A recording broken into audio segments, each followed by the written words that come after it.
दोस्तों, ये जो कहानी मैं आपको सुनाने जा रहा हूँ, यह कहानी आपकी ज़िंदगी बदलने की हिम्मत रखती है। बस शर्त यह है कि कहानी को ध्यान से सुनना पड़ेगा। सोचो कैसा लगेगा अगर ना तो कभी आपको ज़िंदगी में धोखा मिले, ना कोई आपको परेशान करे, ना कोई आपसे लड़ना चाहेगा और ना ही कोई कभी आपको हरा पाए। सुनकर ही कितना अच्छा लग रहा है ना। ऐसा ज़रूर हो सकता है अगर आप एक खगुर भेड़िया बन जाओ। अगर बन नहीं सकती तो उसकी 6 क्वालिटीज़ तो आप ज़रूर अपना सकते हो, जो आपको एक पावरफुल इंसान बना देंगे। रियलिटी मैंने अवध सर का एक वीडियो देखा और इस वीडियो से एक बात साफ थी कि उल्फ यानी भेड़िए की भी एक अलग पहचान होती है, एक अलग रुतबा होता है। सच कहूँ तो अगर इनके कैरेक्टर्स को हमने थोड़ा भी स्वीकार कर लिया ना, तो ज़िंदगी में किसी से भी डरने की ज़रूरत नहीं पड़ेगी। भेड़िया यानी उल्फ एक ऐसा जानवर जो सिर्फ अपनी विरासत का होता है और सिर्फ अपनी विरासत के लोगों से मतलब रखता है। इसे दुनियादारी से बहुत कम मतलब होता है। एक कहानी से समझता हूँ आपको कि जब उनके परिवार पर बात आती है तब वो क्या कर सकते हैं। बहुत मज़ा आएगा। बस आप लोगों को ध्यान से सुनना। एक कहानी कहीं भी इंटरनेट पर नहीं मिलेगी, क्योंकि ये किसी राइटर ने नहीं लिखी है। ये एक असली कहानी है जो बचपन में मुझे मेरे दादाजी ने बताई थी। दरअसल 1994 में एक बार हमारे ज़िले का एक गांव जिसका नाम जंगला था, वो पूरा जंगलों से घिरा रहता था। उस ज़माने में लोग अक्सर लकड़ियाँ काटने खेतों में और जंगल में जाया करते थे।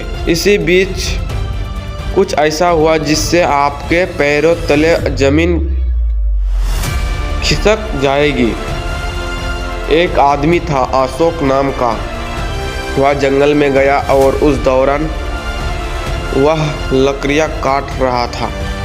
तभी देखता है 4 शहर से आए हुए लड़के जंगल में किसी हथियार को लेकर घूम रहे थे, जैसे कोई शिकार करने वाले हो। वह लड़के जंगल की ओर अंदर जा रहे थे और इस बीच जोर से किसी जानवर के दर्द से चीखने की आवाज़ आती है। अशोक भागकर अंदर जाता है तो उसे घायल भेड़िया मिलता है जो लगभग मर रहा था। अशोक की तो ऐसी हालात ख़राब हो जाती है। शाम ढलने का समय हो चला था। बस इसी वजह से वह कुछ भी नहीं करता और अपनी कुल्हाड़ी उठाकर तुरंत अपने घर भागने लगता है। इस घटना के बीच 4 घंटे बाद एक ज़बरदस्त तूफान जंगल से उस गांव की तरफ आ रहा था। तूफान था उन 22 भेड़ियों का।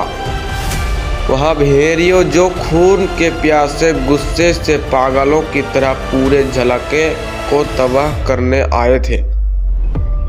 हैरानी की बात तो यह थी कि वह भेड़िया सिर्फ और सिर्फ गए अशोक के घर, क्योंकि अशोक ही था जो उस मरे हुए भेड़िए के पास खड़ा हुआ था।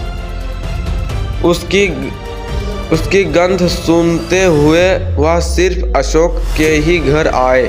झोपड़ी वाले घर में घुसना उसके लिए कोई बड़ी बात नहीं थी। वह उसे गले से पकड़कर घसीटने हुए जंगल में ले गए। गांव वालों ने उसे बचाने के लिए उनका काफ़ी पीछा किया, लेकिन रात होने की वजह से वह उसे नहीं ढूंढ पाए।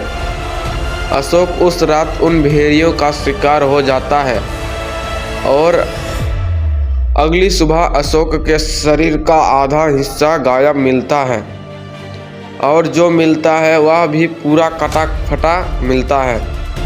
सेम इसी तरह परिवार पर बात आए आपकी तो उसे वही हाल क्या करो।